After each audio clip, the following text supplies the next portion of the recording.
In this recording, I'm going to talk about the houses. The houses are basically areas of life that describe when things happen. So if the planets describe what's happening, more or less, and the signs describe how it looks when it's happening, the houses describe when it's happening. So let's go ahead and get started on this one. The houses are where you show whatever the planets are. And so if you look at this, you can see that the houses are unequally spaced. And that's because what we basically do in most house systems is we take the rising sign, the eastern, not sign, the rising point, the eastern horizon, called the Ascendant, and then we take the highest point in the day, called the medium Coeli, or the Midheaven. It's really known as the Midheaven. And then we, in some way, divide up the space in between into thirds. And how we divide up the space in between is a subject of different kinds of houses. Some house systems that you might have heard of are the Placidus house system, or the I believe it's I don't know how to pronounce it correctly, Koch, that house system. You have topocentric Pollock Page, which is what I use all the time, Campanus, and all kinds of other things. But all of them are based on basically dividing the sky into 12.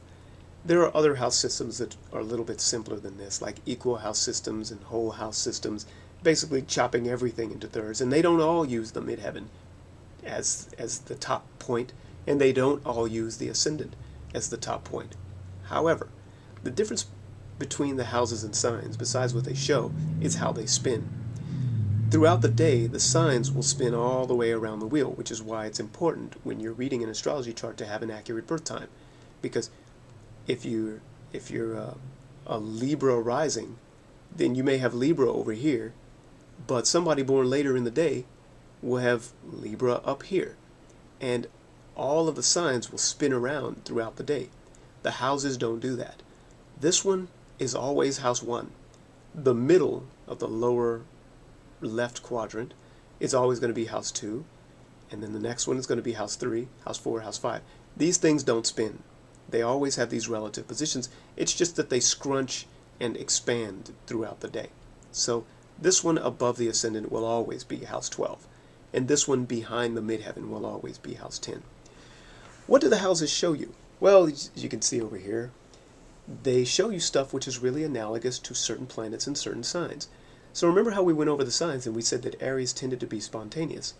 Well, if you took spontaneity and you made it into a certain area of your life, you would get house 1. And this is your approach to new things. If you took valuing things like Taurus or being identity-centric, then you would get house 2. Your self-worth is tied up in house 2. Personal communication, your internal monologue, or your off-the-cuff talk to people towards whom you don't have to have any social niceties, like your siblings, tends to be described by house 3. This is just you talking, just saying stuff, and you don't even worry about being tactful or anything. You also can find that how you drive on the road is described by house 3. Why is that? Well, because as a driver, you're behind the wheel and stuff is happening on the road, and you constantly have to kind of express your opinion of what other people are doing around you. And the way you express your opinion is through your driving maneuvers. You're like, oh, this fool, he's going too slow, or why is this person tailgating me? And you tend to have spontaneous communication with them in the form of your movements. So that's kind of neat. It was neat to find out. House 4 is your emotional base, your home and family, and it's basically the location that nurtures your style of feeling. House 5, hobbies and fun stuff. Things that you do just to express your ego. Remember, this is Leo-like. These are mirroring the signs. Express your ego just for fun. We often think that you need to have a certain kind of fun, especially in our American society. We think fun always involves stuff like, early retirement, or being rich, or going to the club, or hanging out with friends. That's not always the case. Some people have fun by sitting there and reading, or building puzzles, or doing whatever. And you will see that based on the planets and the signs in house 5. And then you've got house 6.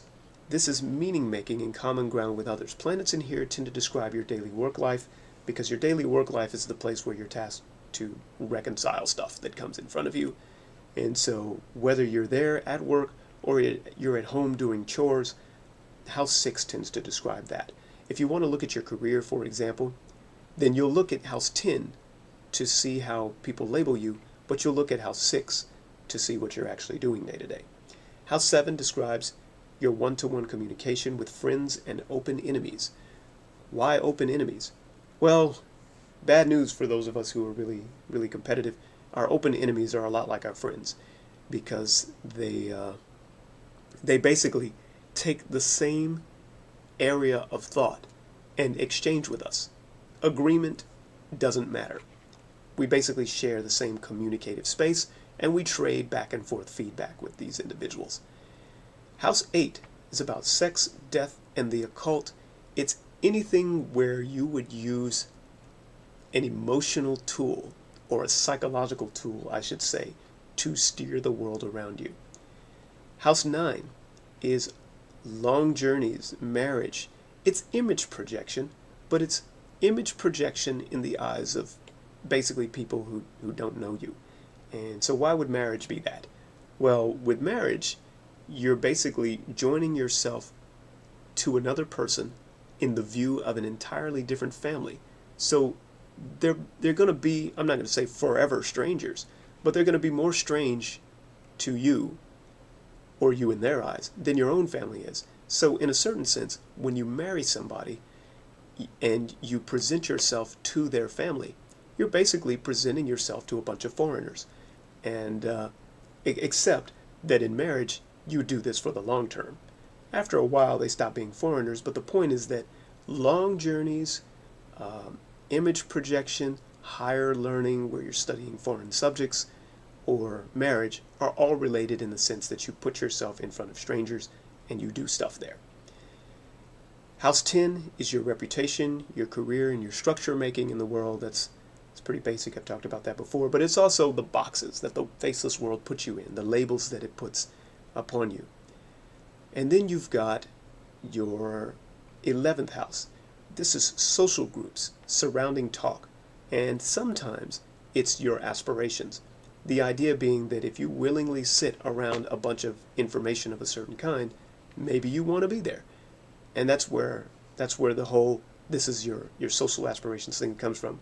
I find, however, that House 11 doesn't necessarily correspond to your social aspirations if you are in sources of information that you don't want to be near.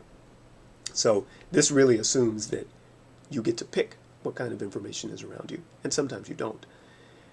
House 12 is secrets, creativity, spirituality, and all kinds of mood making for the world around you. If you have planets in House 12, it basically comes off as a vibe that you leave on others. Okay, let's go ahead and read some stuff. Go back here. So let's say you're reading your chart and you want to know about creativity. Maybe somebody asked, maybe this individual here asked, tell me about my creativity. Well, that's a nice vague question for an astrologer, but the first thing I think of dealing with creativity is Quawar, right here. So here's Quawar, it's in Sagittarius, and so apparently this individual's creativity is something that tends to be broadcast to the faceless world, but it's mainly broadcast to the faceless world when the individual is at home in their emotional base.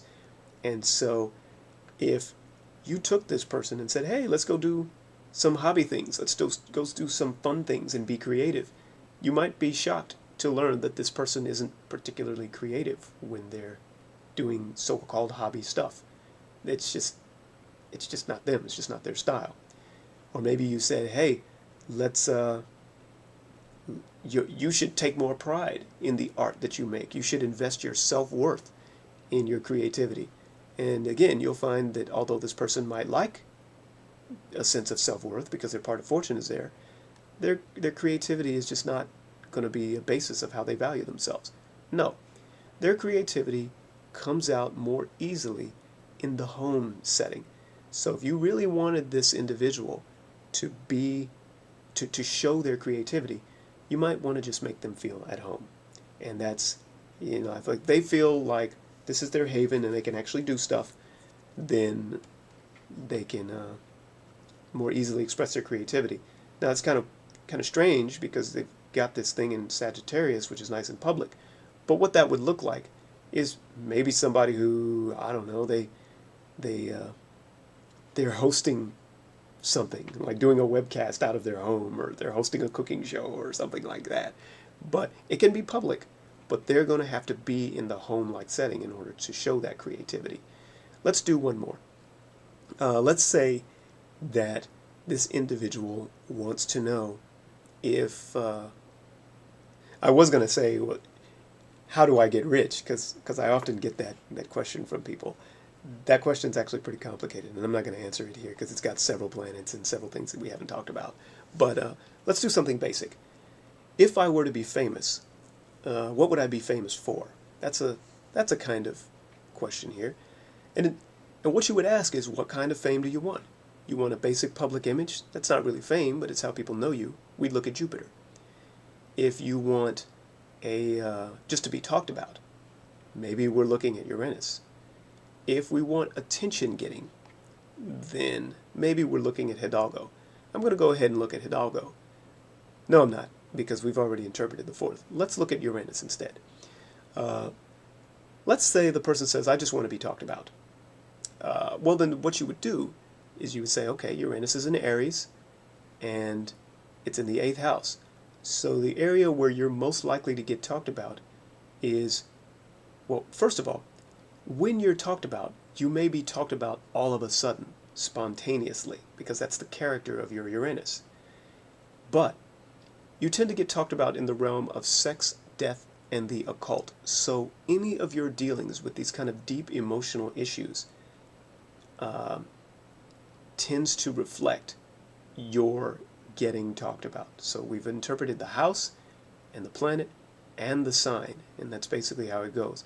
The houses are just going to tell you when these planets get activated. So if you want to know how to turn on your palace, you're going to have to do 6th house things.